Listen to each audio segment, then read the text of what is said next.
Hoy en el Evangelio de San Marcos, que se proclama en este día, un día en que estamos recordando el martirio de San Juan Bautista, esta memoria que nuestra iglesia trae, se habrán dado cuenta que en el Evangelio no se ha mencionado para nada a Jesús, porque es un suceso que, si bien es cierto, no tiene a Jesús como el protagonista, sí lo tiene. ¿Cómo es eso que no tiene a Jesús como el protagonista, pero sí lo tiene? El padrecito está mareado. No. Sí estoy mareado del viaje, pero no es eso. Lo que pasa es que tiene como protagonista a Jesucristo, porque Juan es el precursor de Jesucristo. Y todo lo que hace y todo lo que Juan Bautista vive no es sino ir preparando el camino a la acción que vendrá a ser el Mesías dentro de la comunidad de Israel. Por ende, luego de la muerte de Juan el Bautista, Jesús se va a enterar de esto y prácticamente luego de aquello empezará su vida pública y su predicación de una manera increíble, aún a sabiendas que el fin y el destino de un profeta nunca es el aplauso.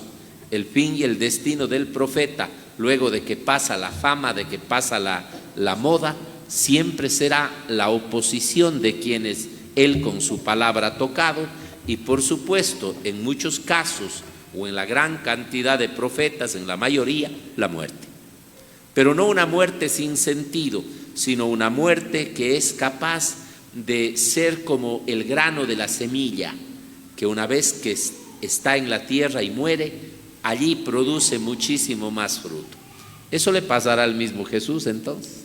Entendemos entonces por qué Jesús, sin ser el protagonista del texto, es el protagonista.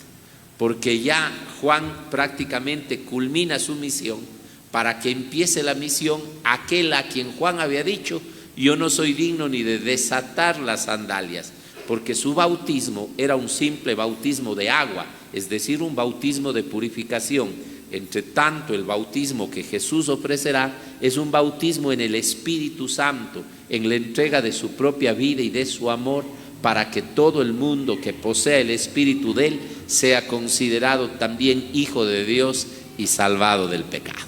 Entonces, por eso es tan importante Juan el Bautista. Y ya luego de situar un poquito el texto, el contexto de este evangelio que hemos escuchado, permítanme ahora aplicar este texto como me gusta hacerlo para nuestra vida. ¿Qué nos está enseñando este texto? Si nosotros hacemos una mirada a los personajes de este texto, vamos a encontrar ciertos personajes, y como siempre la palabra sería bueno que nos vaya situando a cada uno de nosotros frente a alguno de ellos. Es decir, ¿de quién tengo yo un poquito? ¿A quién me identifica la palabra de Dios, o con quién me identifica la palabra de Dios? Vamos a ver ciertos personajes. El primer personaje, Juan el Bautista, el centro de hoy para ser el precursor de Jesús. Un profeta que no le teme al poder, que no le teme al sufrimiento, que no le teme a la muerte por encima de Dios. Digo, no le teme por encima de Dios porque humanamente debió haberle dolido, humanamente debió haber tenido miedo, pero era sumamente fuerte Juan el Bautista en su predicación. Raza de víboras, les decía, conviértanse, y en fin, una cantidad de cosas que les dijo para que la gente enderece el camino y prepare la venida del Señor. Una actitud valiente que tiene por encima de todo a Dios. Ahí ubiquémonos si es que realmente estamos allí. Muchas veces nosotros llamamos la atención, cuestionamos la vida equivocada, el pecado, siempre y cuando a nosotros nos convenga o no nos genere conflicto. Y creo que en sociedades latinoamericanas como la nuestra, con el conflicto venezolano, con el conflicto nicaragüense, con nuestra realidad ecuatoriana que no dista mucho, la mexicana, Si hace falta profetas que no se callen frente a la injusticia del poder, gente que defienda a Dios y que defienda al pueblo y que defienda a sus hermanos y que defienda a los débiles y que defienda la voluntad y la ley de Dios, aunque eso implique irnos contra los que detentan el poder. Y los poderosos hacen lo que hace Herodes. Él es el otro perseguidor, es el otro personaje, es el perseguidor, es el encarcelador. Y vean cómo es o cómo actúa Herodes. Herodes no es que no entiende que San Juan Bautista está diciendo lo correcto. Él sabe que San Juan Bautista está en lo correcto, que dice la verdad. O sea, le calla, pero sabe que dice la verdad. Tiene miedo no de Juan, porque Juan frente al poder del rey no es nadie. Teme a la verdad que él está diciendo. Teme a la verdad como palabra de Dios que Juan está invocando. Él sabe, por eso dice que a él le pasaba algo raro, era desconcertante, porque lo oía hablar, quedaba confundido porque le hacía ver su propio pecado, pero le gustaba escuchar. Es que la palabra de Dios es así. Yo me siento, a veces le digo, la gente es masoquista. Cuando dice, Padrecito, qué lindo que nos jale las orejas, digo, pero ya si les jalo, ya no repitan para no jalarles de nuevo. Y no soy yo el que les tiro la oreja. ¿Quién es? La palabra.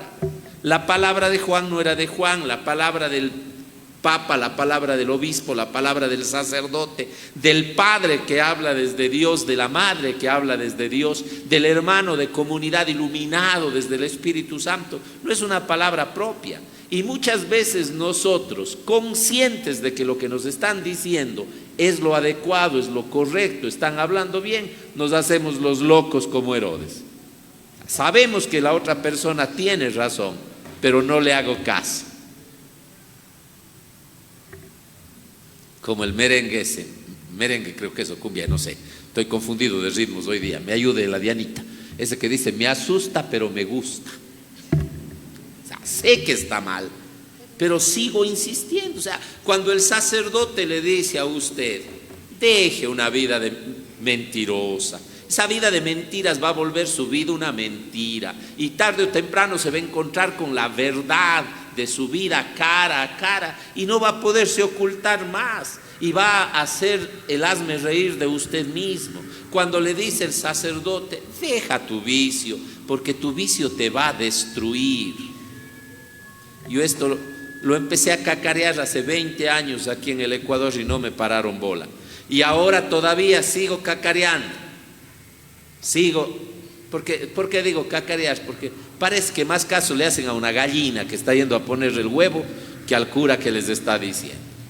Ahora les digo, ni siquiera hemos comenzado a tocar fondo como podemos tocar. Ni siquiera hemos comenzado a tocar fondo.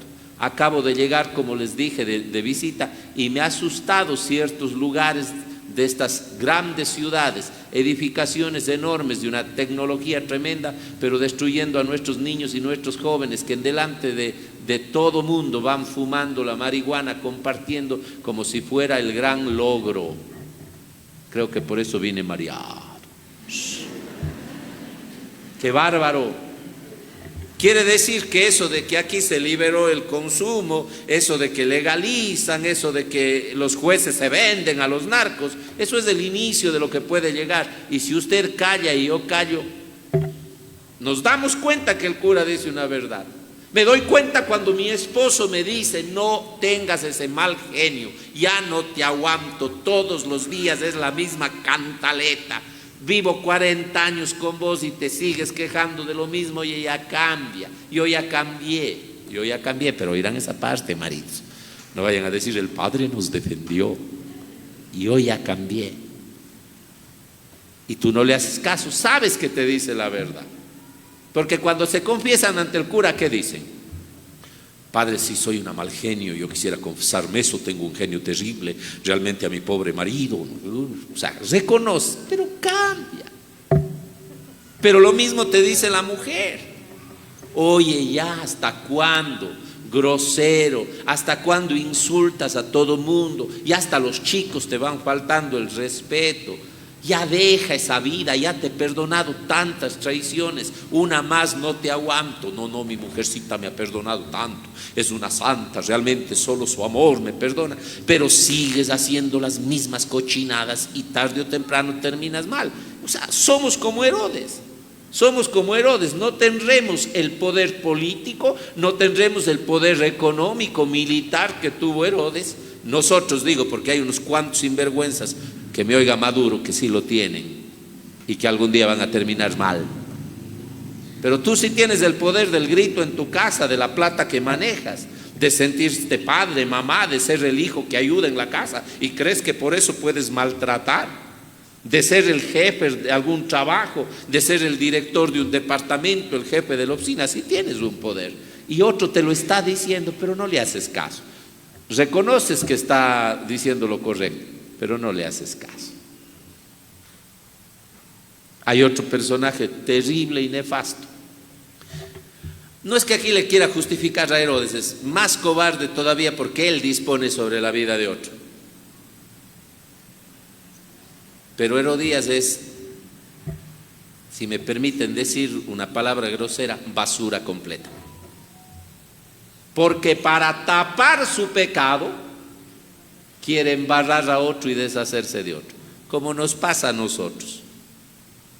Cuando el papá, la mamá se equivoca, para guardar las apariencias ante la familia, ante los hijos, es mejor embarrar el nombre del otro. Cuando es en el gobierno se descubre una chanchullada y le prefieres echar la chanchullada al otro antes que reconocer tu propia basura. Y te importa un comino quien muera con tal de que tú te quedes bien parado. Esto a todos los delincuentes que asesinan gente para librar su nombre, a los que mataron a los testigos del asesinato de Fernando Villavicencio, por ejemplo, en este país, a los que se deshacen de aquel que puede ser un problema y una vergüenza, aquellos que sancionan al trabajador porque puede irse contra él, haces algo, te boto del puesto, usan su poder, usan su seducción, cual vulgar ramera, hace que su propia hija, no le importó ni siquiera utilizar a su hija, con un baile convenza a viejos morbosos que disfrutaron de un baile y no les importó matar un profeta. ¿Y cuántos de nosotros somos así? No seremos de burdeles, pero volvemos de nuestra vida un pobre burdel, porque estamos prostituyendo el bien, porque podemos manejarlo a nuestro antojo, porque estamos prostituyendo la verdad, porque podemos manejarla a nuestro antojo. Terrible la actitud de Herodías. La moza de Herodes no era mujer, porque aunque la ley diga y sea rey, no se puede ir contra la ley de Dios. Oirán. La actitud de la Wambra, pues sí, ni se diga, ¿no? Tener un talento para el bien. Y aquí con esto termino. Si tú tienes un talento, úsalo para el bien. No permitas que te usen. A veces nos falta personalidad, nos falta temperamento. Es que me dijo mi jefe, me dijo mi amigo, me dijo mi padre, me dijo mi madre, me dice la sociedad, me dice la moda. Y tú vas tras de lo malo sin importarte que en tu conciencia esté la vida ajena. Esta Wambra yo quiero no decir que es buena, decirle que le faltó personalidad, que le faltó madurez, que le faltó reconocer que si el don de la danza era un talento que le podía dar hasta medio imperio según el texto bíblico, lo utilizó para mal dejándose utilizar. No te dejes utilizar para mal, y si nos dejamos utilizar para mal. En los jóvenes es muy común, los jóvenes, la mayoría son buenos, pero hay una manzanita podrida ahí que mete cizaña, que mete, y los otros tontos como borregos y allá. Creo que en este país, en nuestro querido país, como en Venezuela, como en Colombia, como en la China, como en el Japón, hay gente buena, pero hay unos cuantos que utilizan sus talentos y hay gente sin personalidad que sigue al mal. No sigas al que te impulsa a hacer el mal, porque tarde o temprano tú podrás tener un logro. Yo me imagino que Herodías, su hija, sintieron la felicidad de la misión cumplida. ¿Cómo se les recuerda hoy? ¿Cómo terminó su vida? En cambio de Juan Bautista se sigue hablando, y se sigue hablando como el precursor, y todavía hoy su palabra toca nuestros corazones para decir que enderecemos nuestra vida, para decir que si queremos que Dios llegue a hacer vida en nosotros, historia en nuestra historia, tenemos que arreglar lo que está mal. De los otros se habla mal, del profeta su voz sigue resonando en los caminos, en las plazas, en los templos, en las conciencias, y todavía muchos como Herodes, aunque no le hagamos caso, nos sigue desconcertando su manera de pensar y de predicar. Esa es la diferencia. Que Dios nos ayude a situarnos al lado del bien y nunca al lado del mal.